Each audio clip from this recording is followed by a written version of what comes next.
ఆకలి ఘోష.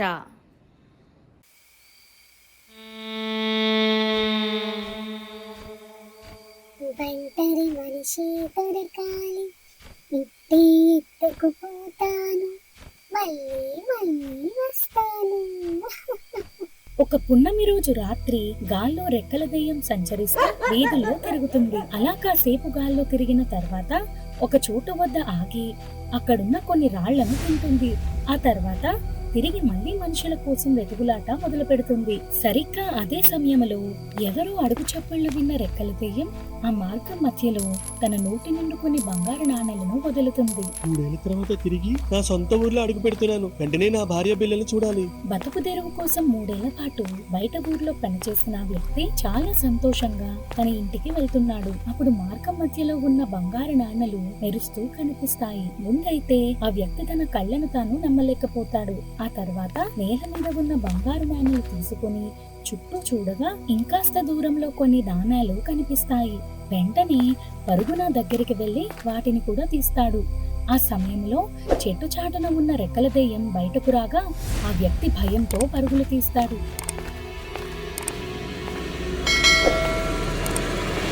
ఎక్కడికి పారిపోతున్నావురా?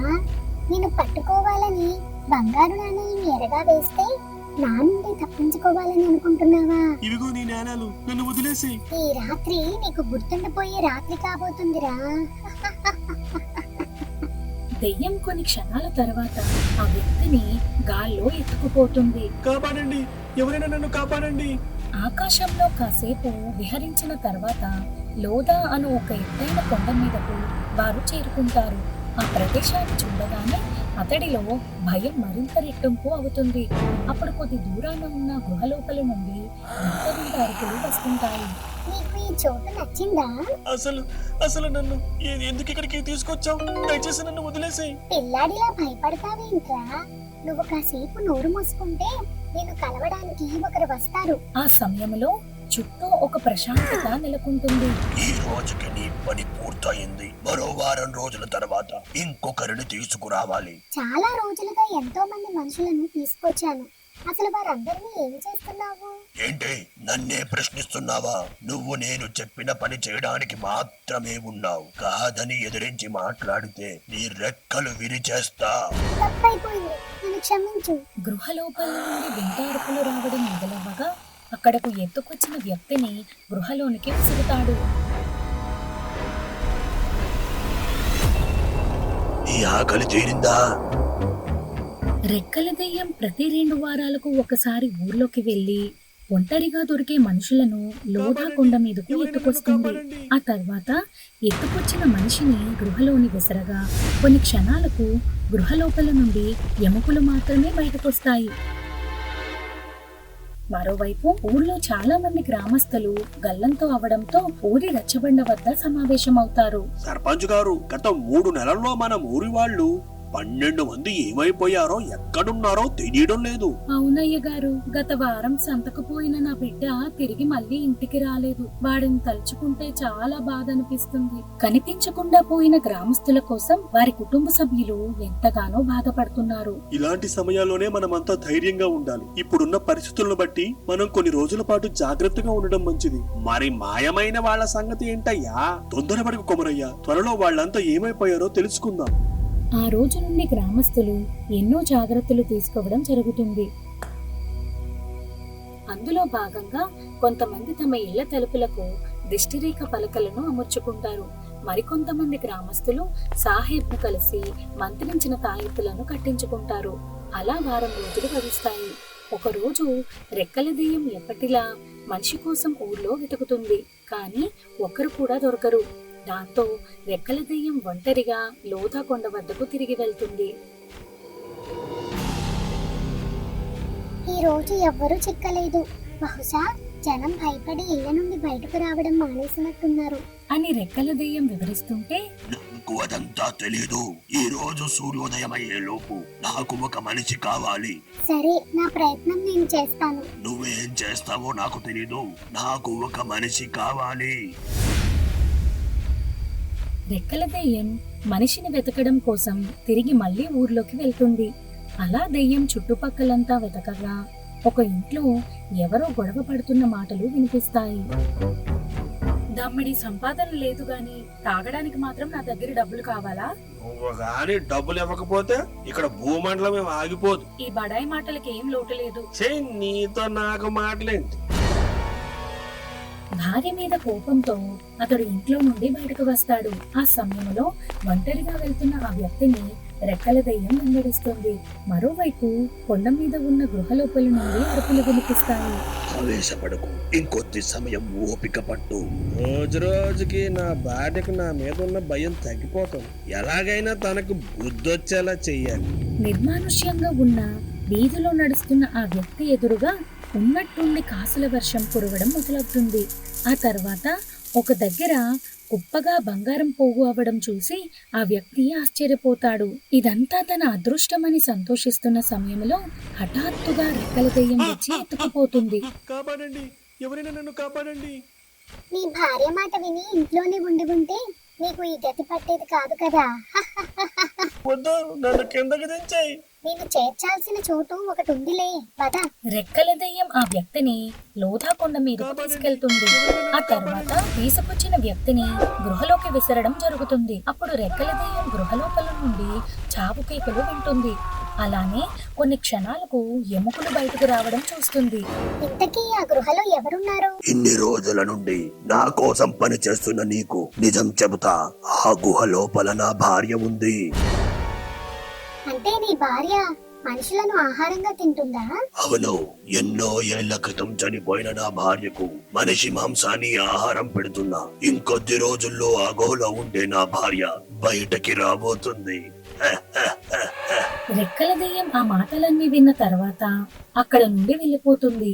ఇక మరుసటి రోజు ఉదయం తన భర్త కనిపించడం లేదని కోమలి ఆ ఊరి సర్పంచ్ వద్దకు వెళ్తుంది. అసలు రాత్రిపూట బయట తిరగొద్దని చెప్పాను కదా, మళ్ళీ ఎందుకని నీ భర్త బయటకు వెళ్ళినట్టు?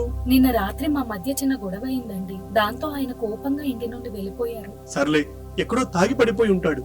నువ్వు ఇంటికి వెళ్ళు, సాయంత్రం లోపు వాడు ఇంటికి వచ్చేస్తాడు. సర్పంచ్ మాటలను గౌరవించి కోమలి అక్కడ నుండి వెళ్ళిపోతుంది. అలా 2 రోజులు గడుస్తాయి. కానీ తన భర్త జాడ తెలీదు. దాంతో ఒకరోజు కోమలి తన సొంత ఊరైన జుబారి గ్రామానికి బయలుదేరుతుంది. ఇదంతా నా వల్లే జరిగిందమ్మా. అసలు ఆయన ఎక్కడున్నాడో ఏంటో అర్థం కావట్లేదు. అల్లుడిని ఎలా రెక్క వచ్చేమని ఎన్నోసార్లు చెప్పాం, కానీ నా మాట పట్టించుకోలేదు. దానికి తోడు ఈ మధ్య మీ ఊర్లో జనం ఒక్కొక్కరుగా మాయమైపోతున్నారు. అంటే ఇదంతా ఏదో విడ్డూరంగా ఉందమ్మా. ఏవండి, ఈ ప్రశ్నలన్నిటికీ ఒక్కరే సమాధానం చెప్పగలరు. ఎవరమ్మా? కైరా.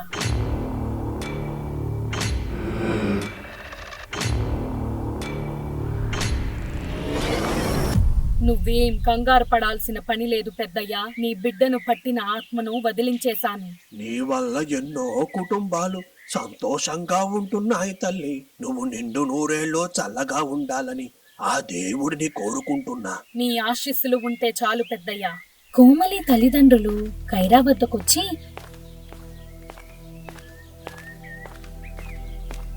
ఊర్లో జరుగుతున్న విషయాల గురించి చెప్తారు. ముందైతే నేను మీ అమ్మాయితో కలిసి ఆ ఊరికి వెళ్తాను.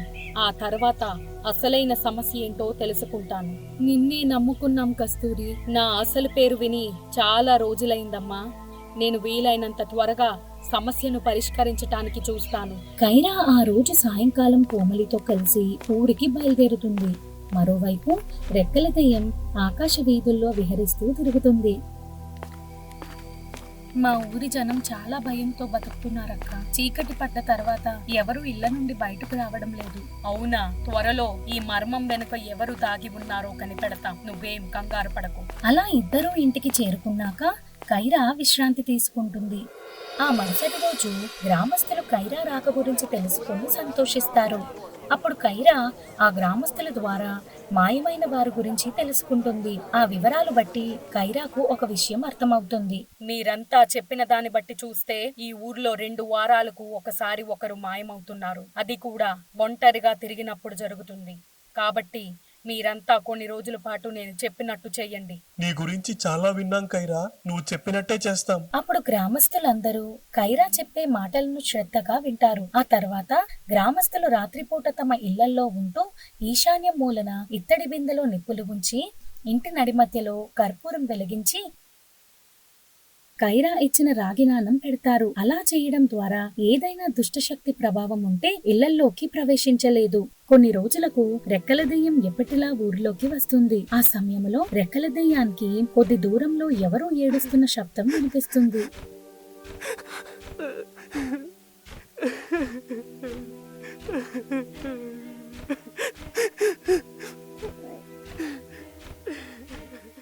నన్ను ఓదార్చడానికి వచ్చావా?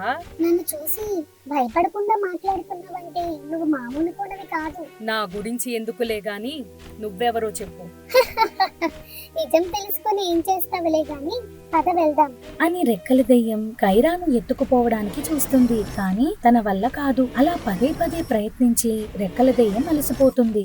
నా ముందే మాయలు చేస్తున్నావా? ఇంకా సేపట్లోని రెక్కలు కూడా విరుస్తా. ముందైతే నన్ను పట్టుకో. రెక్కల దెయ్యం వేగంగా కదులుతూ కైరా మీద దాడి చేస్తుంది. ఆ రెక్కల దెయ్యం కైరా అనుకున్నంత బలహీనమైతే కాదు. ఆ సమయంలో కైరా తిరిగి మళ్ళీ ప్రతిదాడి చేస్తుంది.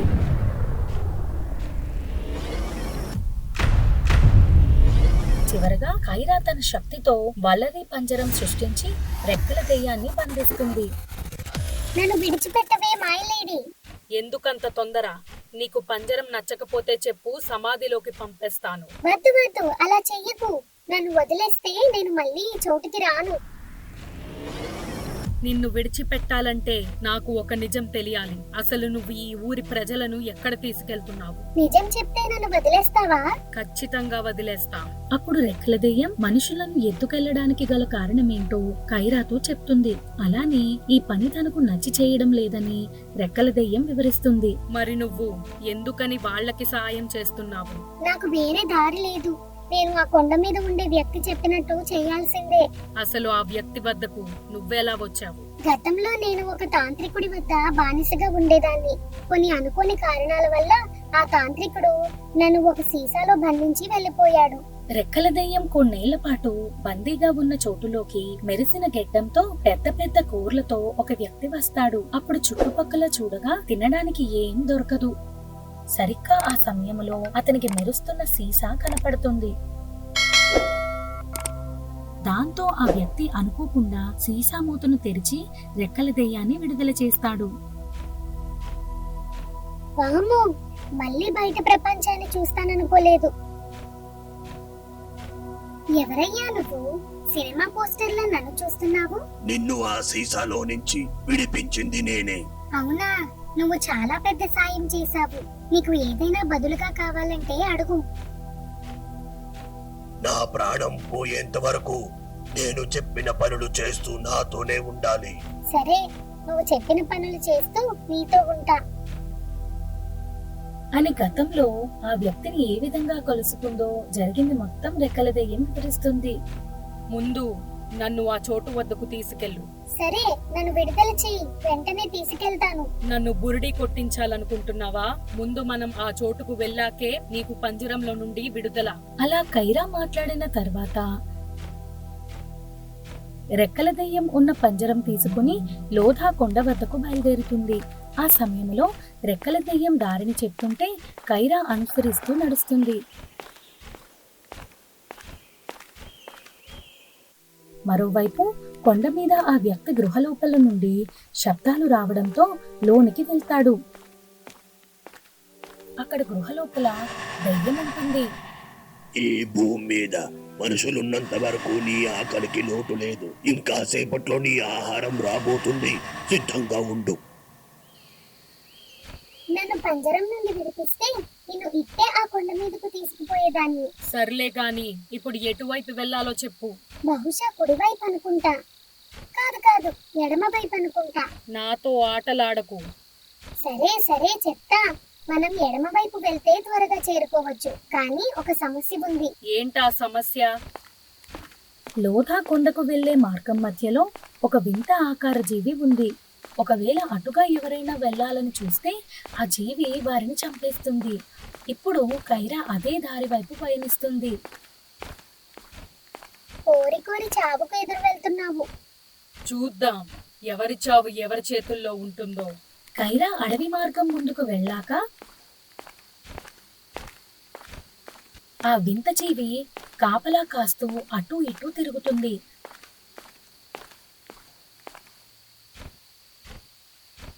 అప్పుడు కైరా తన చేతిలో ఉన్న పంజరం పక్కన పెట్టి అడ్డుగా ఉన్న జీవి మీద దాడి చేయడం మొదలు పెడుతుంది.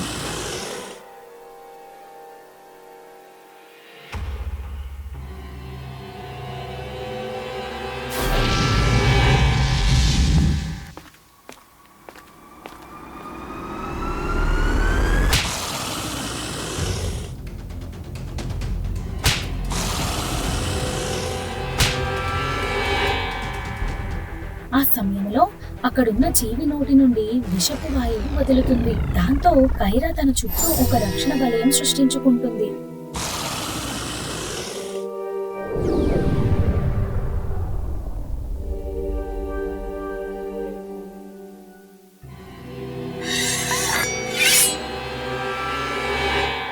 వద్దు నిన్ను అంతం చెయ్యకు.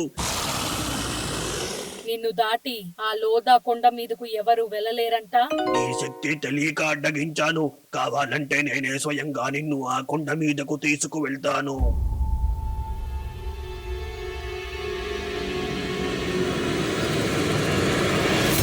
కైరా ఆ వింత జీవితో లోథా కొండ వద్దకు చేరుకుంటుంది. ఆ తర్వాత వింత జీవి కైరాను కొండ మీద వదిలి తిరిగి అక్కడి నుండి వెళ్ళిపోతుంది. కొద్దిసేపు తర్వాత గృహలోపల నుండి ఆ వ్యక్తి బయటకు వచ్చి కైరాను చూస్తాడు. ఒకవేళ నన్ను అడ్డుకోవాలని వచ్చుంటే ఆ ఆలోచన మానుకో బాలిక. నీకు 4 అడుగుల సమాధి సరిపోతుంది కదా తాత. వెటకారపు మాటలు కట్టిపెట్టు. ఇంకాసేపు ఇక్కడే ఉంటే నా భార్య చేతిలో బలైపోతా. సరే, నువ్వు కోరినట్టే తనకు ఆహారం అయిపోతా అని కైరా ఆ వ్యక్తిని పక్కకు తోసి గృహలోనికి ప్రవేశిస్తుంది. అప్పుడు ఆ వ్యక్తి కైరా వెనకే వెళ్తాడు. ఆ సమయంలో దెయ్యం విశ్రాంతి తీసుకుంటుంది. నా భార్య జోలికి రావద్దు. అసలు ఎందుకని దెయ్యంగా మారిన నీ భార్య మనుషులను తింటుంది? నాకు దానికి సమాధానం కావాలి. నీకెందుకు చెప్పాలి అని ముసలితాత అనగానే కైరా ఒక బలం సృష్టించి ఆ ముసలితాత పైకి పంపుతుంది. ఆ పల్లెం ముసలితాత మెడను తాకుతుంది అనగానే చెప్తా, నా గతం గురించి చెప్తా. 7 ఏళ్ల క్రితం కోలాపూర్ అనే గ్రామంలో రంగడు తన భార్య అయిన యాదమ్మతో కలిసి ఒక చిన్న గుడిసెలో ఉంటాడు. అసలు ఇద్దరూ ఏమాత్రం కష్టపడకుండా ఆ రోజుకి ఏ విధంగా కడుపు నింపుకోవాలనే ధోరణితో బ్రతుకుతారు. కాకపోతే ఒక రోజు తిండి ఉంటే 4 రోజుల పాటు పస్తు ఉండాల్సి వస్తుంది. దాంతో ఒక రోజు యాదమ్మ ఇదే విషయం గురించి తన భర్తతో గొడవ పడుతుంది. మనం తిని 3 రోజులు అవుతుంది, అసలు పెళ్ళానికి అన్నం కూడా పెట్టలేని నువ్వేం మగాడివయ్యా? నేను కూడా నీతో పాటు పస్తులుంటున్నా కదా, పోనీ ఏదైనా పని పోదామంటే నా గురించి తెలిసిన వాళ్ళు ఎవరూ పనిలో పెట్టుకోవడం లేదు. అదంతా నాకు తెలీదయ్యా. నాకు సాయంత్రం లోపు తినడానికి ఏదైనా కావాలి, లేదంటే నేను ఇంట్లో ఉండను. యాదమ్మ మాట్లాడడం పూర్తయిన తర్వాత రంగడు ఇంటి నుండి బయలుదేరుతాడు.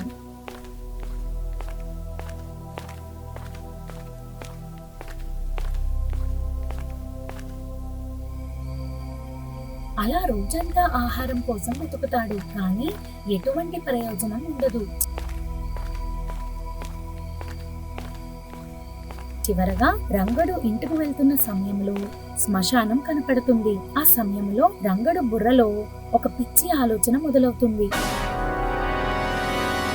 అప్పుడు రంగడు శ్మశానంలోకి అడుగుపెట్టి వెళ్తాడు. ఆ తర్వాత చుట్టూ ఎవరూ లేరని గమనించి సమాధిలో కూర్చిన ఒక శవాన్ని బయటకు తీస్తాడు. ఇప్పుడు గాని ఇంటికి ఆహారం తీసుకెళ్ళకపోతే నా భార్య నన్ను వదిలి వెళ్ళిపోతుంది, కాబట్టి నాకు ఇది తప్ప వేరే దారి లేదు. రంగడు అక్కడున్న శవాన్ని ముక్కలు చేసి ఆ తర్వాత మంటల్లో కాలుస్తాడు. అలా కాల్చిన మనిషి మాంసాన్ని ఇంటికి తీసుకొచ్చి తన భార్యకు ఇస్తాడు. అప్పుడు బాగా ఆకలి మీద ఉన్న యాదమ్మ తన భర్త తెచ్చింది ఏంటో కూడా తెలుసుకోకుండా తింటుంది. నీకు ఆహారం నచ్చిందా యాదమ్మా? చాలా రుచిగుందయ్యా. ఇలాంటి ఆహారం తిని ఎన్ని రోజులైందో. ఈ రోజు నుండి నీకు కడుపు నిండా ఆహారం పెడతాను, సరేనా? భార్య ఆకలి తీర్చానని రంగడు సంతోషపడతాడు. ఆ రోజు నుండి రంగడు రాత్రిపూట శ్మశానం వద్దకెళ్లి అక్కడి నుండి మనిషి మాంసాన్ని తీసుకొచ్చి భార్యకు ఆహారంగా పెట్టడం మొదలు పెడతాడు. యాతమ్మ కూడా ఆ ఆహారం చాలా ఇష్టంగా తింటుంది. దాంతో రోజు రోజుకి ఆమె మనిషి మాంసం తినడానికి బాగా అలవాటు పడుతుంది. ఒక రోజు రంగడు ఎప్పటిలా శ్మశానం నుండి మాంసం సేకరించి వెళ్లడం కొంతమంది గ్రామస్తులు గమనిస్తారు. అప్పుడు గ్రామస్తులు తనని పట్టుకోవడానికి ప్రయత్నించగా రంగడు తప్పించుకొని పారిపోతాడు.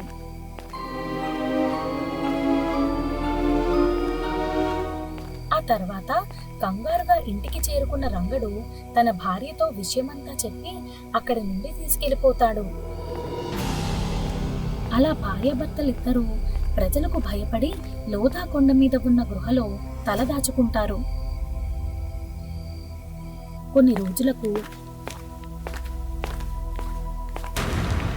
యాతమ్మ చనిపోతుంది.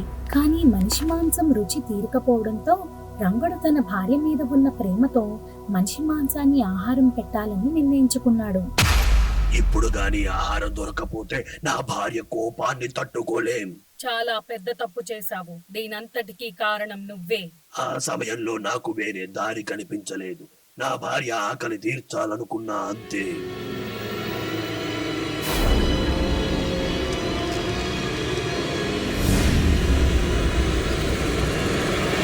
అసలు ఇక్కడ ఏం జరుగుతుంది?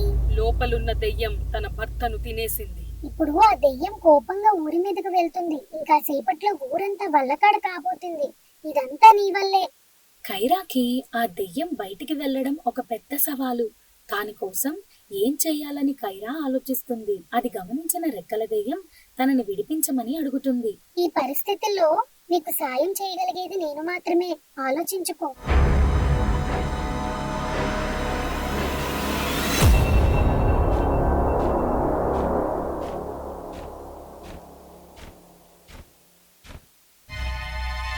ఇప్పుడు నేనేంటో చూపిస్తా అని రెక్కల దెయ్యం తన శక్తితో కైరాను గాల్లో ఎగిరేలా చేస్తుంది. మరోవైపు ఊరి పొలిమేర వద్దకు చేరుకున్న దెయ్యం అక్కడున్న చెట్లను పడేస్తూ ముందుకు వెళ్తుంది. ఆ తర్వాత దెయ్యం ఇళ్ల వైపు వెళ్లే సమయానికి కైరా అక్కడకు చేరుకుంటుంది. అప్పుడు కైరా తన శక్తితో దెయ్యాన్ని ఆపే ప్రయత్నం చేస్తుంది.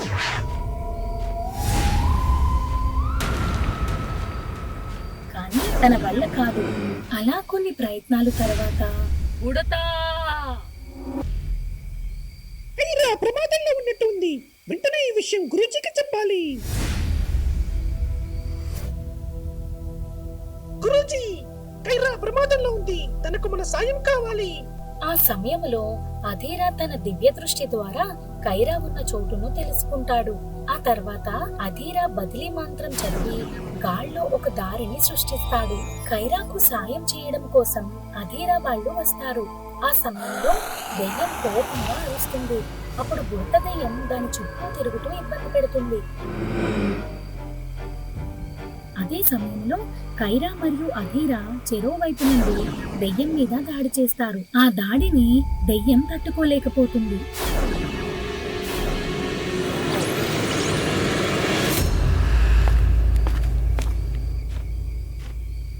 నువ్వు అదరగొట్టేసావు కైరా. ఇక్కడ మేము కూడా అదరకొట్టామని చెప్పు కైరా. సర్లే బుడతా, ఆ మాటలు పట్టించుకోకు. సమయానికి వచ్చి సాయం చేశారు. ఆపద సమయంలో ఒకరికొకరు సాయం చేసుకోవాలి. కానీ నీ పోరాటం అద్భుతం కైరా. అధీరా కైరాతో మాట్లాడిన తర్వాత బుడత దెయ్యంతో కలిసి అక్కడి నుండి వెళ్ళిపోతాడు. ఇకనైనా చెడు సావాసాలు మానేసి మంచిగా ఉండడానికి ప్రయత్నించు. నేను ఎక్కడ ఉండాలో ఏంటో తెలీదు. పోనీ నీతో పాటు ఉండిపోనా? నాతో ఉంటే నిత్యం ప్రమాదంలో ఉన్నట్టే. మరేం పర్లేదు కైరా. నీ శక్తులతో నన్ను కాపాడుతావని నమ్మకం ఉందిలే. సరే, నీ కర్మ. రెక్కల దెయ్యం తనతో పాటు ఉండడానికి కైరా ఒప్పుకుంటుంది. మరి వీరిద్దరు ప్రయాణం ఎలా సాగుతుందో ముందు ముందు చూడాలి. నీ తల మీద ఆ ఎత్తు కిరీటం ఏంటి కైరా? అసలు నీకు శక్తులు ఎలా వచ్చాయి? నువ్వు మనిషివా లేక నాలా దెయ్యమా?